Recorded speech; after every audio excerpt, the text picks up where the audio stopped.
Hello student, welcome to my channel.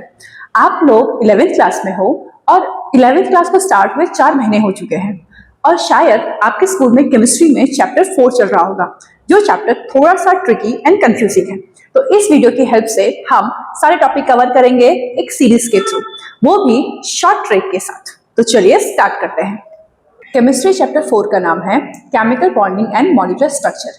तो सबसे पहला टॉपिक जो हमें कवर करना है वो है केमिकल बॉन्डिंग। तो चलिए स्टार्ट करते हैं। पहला topic which is chemical bonding. Chemical bonding होता क्या है?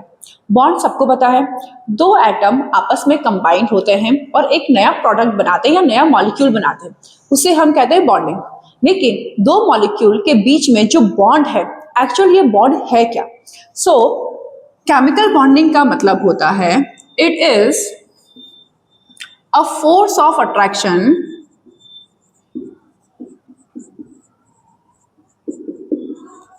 between two atoms to form molecules। दो एटम के बीच में एक फोर्स ऑफ अट्रैक्शन अप्लाई होता है जिसे हम बोलते हैं केमिकल बॉन्डिंग, और इसी केमिकल बॉन्डिंग की वजह से एक नए प्रोडक्ट और मॉलिक्यूल का फॉर्मेशन होता है। फॉर एग्जांपल, अगर हमें NaCl का फॉर्मेशन करना है तो NaCl के लिए हमें दो एटम चाहिए। First one is Na, sodium, जो हमेशा सॉलिड फॉर्म में प्रेजेंट रहता है। सेकेंड वन इज क्लोरीन, जो हमें Cl2 गैसेस फॉर्म में मिलेगा। नाउ हम इस सोडियम सॉलिड से Na गैसेस एटम को सेपरेट करेंगे और इस Cl2 से हम एक सिंगल Cl के एटम को सेपरेट करेंगे। अब Na की प्रॉपर्टी होती है कि Na इलेक्ट्रॉन लूज करता है और ये कन्वर्ट हो जाएगा सोडियम आयंस में। नाउ क्लोरीन जो अनस्टेबल है, इलेक्ट्रॉन एक्सेप्ट करेगा, जिसपे साइन आता है नेगेटिव चार्ज, जो हम 8th 9th 10th क्लास से पढ़ते हुए आ रहे हैं। तो क्लोरीन इलेक्ट्रॉन एक्सेप्ट करेगा तो इस पे चार्ज आएगा नेगेटिव। अब Na एंड Cl दोनों ही अपने आइसोलेटेड स्टेट में प्रेजेंट है। दोनों, अगर हम कॉन्फ़िगरेशन की बात करें तो दोनों ही स्टेबल है। सोडियम पॉजिटिव का configuration is 2,8 and chlorine negative का कॉन्फ़िगरेशन इज 2,8। लेकिन इन दोनों की एनर्जी बहुत ज्यादा है। हाई एनर्जी होने की वजह से ये दोनों element single Na positive and single Cl negative के फॉर्म में एग्जिस्ट नहीं कर सकते हैं। इन्हें अपनी एनर्जी को लो करनी होगी और एनर्जी लो करने के लिए इन दोनों के बीच में एक फोर्स ऑफ अट्रैक्शन लगेगा। उस फोर्स ऑफ अट्रैक्शन से NaCl का फॉर्मेशन होगा एंड ये जो NaCl है इसकी एनर्जी लेस होगी, जिससे NaCl ये एक स्टेबल कॉन्फ़िगरेशन को अटेन करता है। अब Na पॉजिटिव और Cl नेगेटिव की एनर्जी बहुत ज़्यादा हाई थी, इन्होंने कुछ ना कुछ अमाउंट ऑफ एनर्जी रिलीज किया होगा। जो अमाउंट ऑफ एनर्जी इन्होंने रिलीज किया है स्टेबल कॉन्फ़िगरेशन को अटेन करने में, वो होता है 786 किलो जूल पर मोल, और इस एनर्जी को हम कहते हैं लेटाइस एनर्जी या फिर लैटिस एनर्जी। क्लियर हो गया कॉन्सेप्ट? तो यही है केमिकल बॉन्डिंग। केमिकल बॉन्डिंग क्यों जरूरी है? सबसे पहले हमने पढ़ा chemical bonding is a force of attraction जो किसी भी मॉलिक्यूल को बनाने में हेल्प करती है। सेकेंड थिंग इज, क्यों मॉलिक्यूल आपस में केमिकल बॉन्डिंग करते हैं? ताकि वो अपनी हाई एनर्जी, अब एलिमेंट अगर अपने हाई एनर्जी में है तो ये अनस्टेबल फॉर्म में है, तो कोई भी एलिमेंट चाहेगा कि वो स्टेबल हो जाए, तो अपनी हाई एनर्जी को लेटाइस एनर्जी के फॉर्म में लूज करते हैं और स्टेबल कॉन्फ़िगरेशन अटेन करते हैं। इसीलिए केमिकल बॉन्डिंग का होना बहुत जरूरी है। अब हम बात करेंगे टाइप ऑफ केमिकल बॉन्डिंग जो हमें इस पूरे चैप्टर 4 में पढ़ना है। दो टाइप की केमिकल बॉन्डिंग होती है। एक बॉन्ड ऐसे होते हैं जो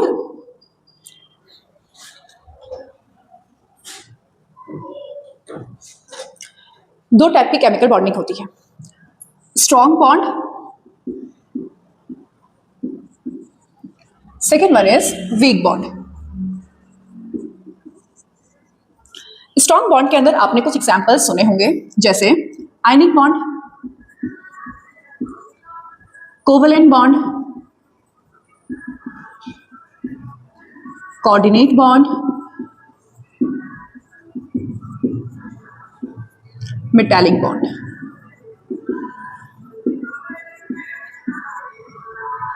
इसके अलावा वीक बॉन्ड में हमें पढ़ना है वैन डर वाल forces, second one is hydrogen bond. तो एक एक करके हम पहले इन सारे बॉन्ड्स के बारे में समझेंगे कि एक्चुअल में ये बॉन्ड है क्या। पहला is ionic bond. Ionic bond बनता है between the metal and non metal. As we know, हम लोग बचपन से पढ़ते हुए आ रहे हैं, metal have property to lose electron and non metal have property to gain electron. अब एक क्वेश्चन आता है, जब मेटल इलेक्ट्रॉन लूज करता है और नॉन मेटल इलेक्ट्रॉन एक्सेप्ट करेगा तो इनके बीच में एक बॉन्ड का फॉर्मेशन होता है। क्या ये बॉन्ड एक्चुअल में 100% ट्रू बॉन्ड है? क्वेश्चन इज, सपोज हम एक एग्जांपल लेते हैं सोडियम एंड क्लोरीन। सोडियम की प्रॉपर्टी है कि ये इलेक्ट्रॉन लूज करेगा जिससे इस पे साइन आएगा पॉजिटिव। क्लोरीन इलेक्ट्रॉन एक्सेप्ट करता है, इस पे साइन आएगा नेगेटिव। अब इन्होंने इलेक्ट्रॉन की म्यूचुअल शेयरिंग तो नहीं की है। सोडियम ने कंप्लीटली इलेक्ट्रॉन डोनेट कर दिया और क्लोरीन ने कंप्लीटली इलेक्ट्रॉन एक्सेप्ट किया है। तो इनके बीच में जो बॉन्डिंग है वो बॉन्डिंग 100% ट्रू बॉन्ड नहीं है। तो इनके बीच में एक फोर्स ऑफ अट्रैक्शन अप्लाई होता है। इस फोर्स ऑफ अट्रैक्शन की वजह से ही NaCl आयनिक कंपाउंड का फॉर्मेशन होता है। ठीक है, तो आयनिक बॉन्ड कभी भी 100% प्योर बॉन्ड नहीं होते हैं। Ionic bond is just basically a force of attraction between the two element. क्यों इनके बीच में फोर्स ऑफ अट्रैक्शन लगा है? अभी मैंने इसे जस्ट पहले आपको पढ़ाया कि Na positive and Cl negative दोनों ही हाई एनर्जी होने की वजह से अनस्टेबल होते हैं। तो अपने आप को स्टेबल करने के लिए दोनों लटाइज एनर्जी को रिलीज करते हैं और लटाइज एनर्जी रिलीज करने की वजह से इनकी एनर्जी लेवल लो हो जाती है और इनके बीच में एक फोर्स ऑफ अट्रैक्शन डेवलप हो जाता है जिससे ये NaCl सॉलिड एक सॉल्ट का फॉर्म करते हैं। ठीक है, अब हम समझेंगे कि आयनिक बॉन्ड कैसे बनता है किसी भी मेटल और नॉन मेटल के बीच में। तो इसमें 3 प्रोसेस है, अब हम उन प्रोसेस को देख लेते हैं।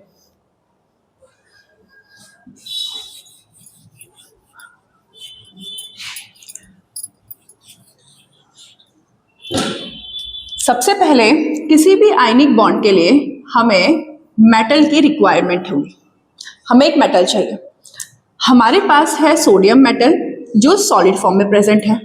अब अगर मैं सोडियम सॉलिड बोलती हूँ तो सोडियम सॉलिड में बहुत सारे सोडियम के एलिमेंट या एटम प्रेजेंट होंगे जो आपस में कंबाइन होंगे और एक सॉलिड स्ट्रक्चर बनाते हैं। लेकिन मुझे NaCl फॉर्म करने के लिए एक सिंगल सोडियम एटम चाहिए। तो एक सिंगल सोडियम एटम को अलग करने के लिए हम इस सोडियम सॉलिड से सब्लिमेशन एनर्जी की हेल्प से जो सोडियम आपस में कंबाइंड है उस बॉन्ड को तोड़ेंगे और एक सिंगल सोडियम एटम को आइसोलेट करेंगे। अब जो एक सिंगल सोडियम एटम है ये अपने गैसेस फॉर्म में प्रेजेंट होगा जिसे हम कहते हैं isolated gaseous atom.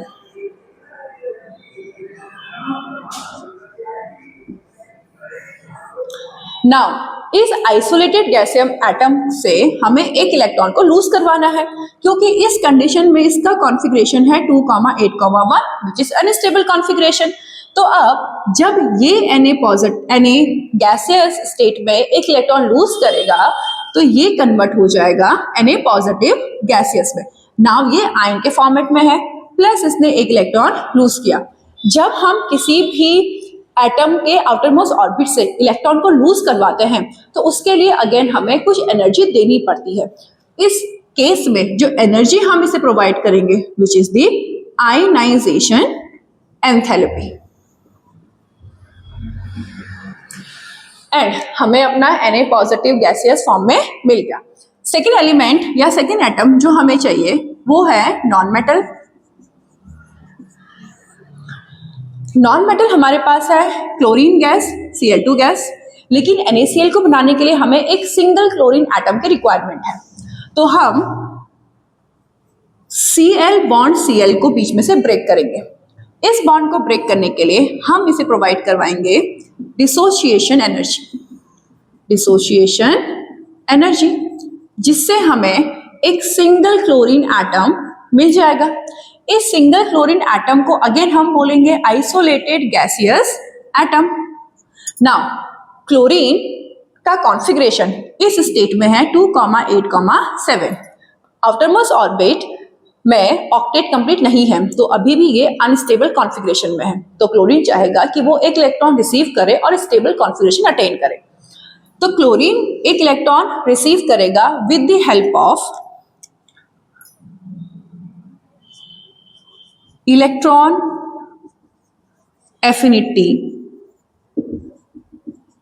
It's a form of enthalpy जो क्लोरीन को एक इलेक्ट्रॉन गेन करने में हेल्प करेगा। नाउ क्लोरीन का जो कॉन्फ़िगरेशन होगा इस स्टेट में is 2,8,8। Now chlorine is stable. तो यहाँ पे हम देखेंगे कि NaCl बनाने के लिए हमें कितने टाइप ऑफ या कितने फॉर्म ऑफ एनर्जी की रिक्वायरमेंट होगी। तो सबसे पहले हमें चाहिए सब्लिमेशन एनर्जी, ताकि हम सोडियम सॉलिड को सोडियम गैसेस में या आइसोलेटेड गैसेस एटम में कन्वर्ट कर सकें। सेकेंड, इस गैसेस एटम को आयन में कन्वर्ट करने के लिए हमें चाहिए आयनाइजेशन एंथैल्पी।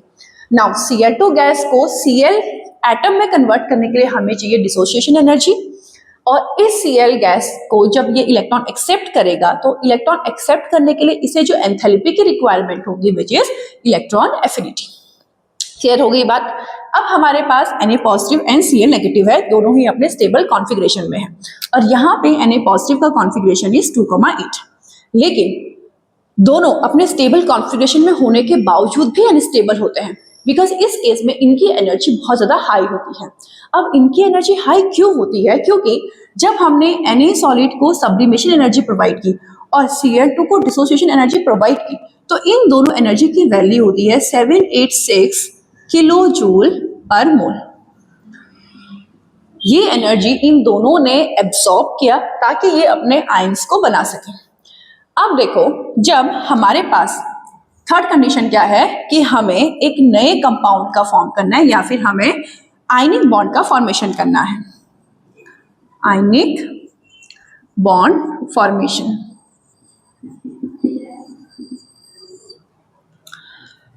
हमारे पास है Na positive plus Cl negative, दोनों की ही एनर्जी बहुत ज़्यादा हाई है। हाई एनर्जी होने की वजह से दोनों एलिमेंट अनस्टेबल हैं, जिससे इन दोनों को स्टेबिलिटी गेन करनी होगी, और स्टेबिलिटी गेन करने के लिए ये कुछ अमाउंट ऑफ एनर्जी को लूज करेंगे। उस एनर्जी को हम कहते हैं लैटिस एनर्जी, और ये जो लैटिस एनर्जी है इसका अमाउंट वही होगा जो एनर्जी हमने बॉन्ड को ब्रेक करने के लिए दिया था, विच इज 786 किलो जूल पर मोल। और दोनों के बीच में एक फोर्स ऑफ अट्रैक्शन डेवलप होगा जिसे हम बोलते हैं NaCl सॉलिड। तो ऐसे आयनिक बॉन्ड का फॉर्मेशन होता है। अब Na और Cl के बीच में जो फोर्स ऑफ अट्रैक्शन यूज हुआ है इसे हम 100% प्योर बॉन्ड नहीं बोलेंगे, क्योंकि बॉन्ड कब बनता है जब दो इलेक्ट्रॉन या फिर एक सिंगल इलेक्ट्रॉन पेयर पार्टिसिपेट करते हैं, लेकिन यहाँ पे किसी भी एक सिंगल इलेक्ट्रॉन ने पार्टिसिपेट नहीं किया है for the bond of formation. इसीलिए हम NaCl को, आपने कभी नोटिस किया होगा, NaCl को हम ऐसे कभी नहीं लिखते हैं, क्योंकि इनके बीच में बॉन्ड नहीं बनता है, इनके बीच में सिर्फ फोर्स ऑफ अट्रैक्शन होता है। आई होप आपको ये आयनिक बॉन्ड का कॉन्सेप्ट समझ में आया होगा। अब हम बात करेंगे properties of ionic bond. Ionic bond की क्या क्या प्रॉपर्टीज होती हैं। पहली प्रॉपर्टी इज फिजिकल स्टेट। जितने भी आयनिक बॉन्ड के मॉलिक्यूल या कंपाउंड बनते हैं जिसे हम बोलते हैं सॉल्ट, सबका नेचर होता है solid, they are solid in nature. Second thing is melting and boiling point. अगर हमारे पास कंपाउंड सॉलिड स्टेट में है तो इनका मेल्टिंग और बॉइलिंग पॉइंट बहुत ज़्यादा हाई होगा। Third and most important thing is conductivity. क्या आयनिक बॉन्ड के जो कंपाउंड है इलेक्ट्रिसिटी को कंडक्ट करवा पाते हैं या नहीं करवा पाते हैं। अभी हमने एग्जाम्पल पढ़ा NaCl जो सॉलिड फॉर्म में हमें मिला। क्या NaCl सॉलिड इलेक्ट्रिसिटी कंडक्ट करवा पाएगा या नहीं? अब यहाँ पे ध्यान देने वाली चीज़ है, NaCl हमें 3 फॉर्मेट में मिलेगा। एक तो है NaCl जो सॉलिड फॉर्म में प्रेजेंट होगा। सेकेंड वन इज हम NaCl का मॉल्टन स्टेट लेंगे।